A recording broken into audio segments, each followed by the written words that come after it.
الحمد لله والصلاة والسلام على رسول الله. نحن اليوم في هذا المؤتمر المبارك الذي يعلن فيه العلماء والمؤسسات والهيئات انطلاق فعاليات أسبوع القدس العالمي، ويأتي هذا الأسبوع في هذا الظرف الذي نشهده من معركة طوفان الأقصى ونصرة لأهلنا وإخواننا في غزة.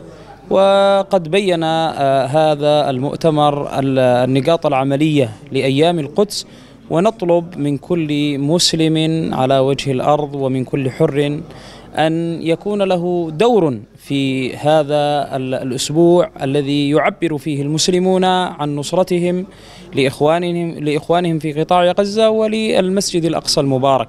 نسأل الله تبارك وتعالى أن يوفقنا لما يحبه ويرضاه.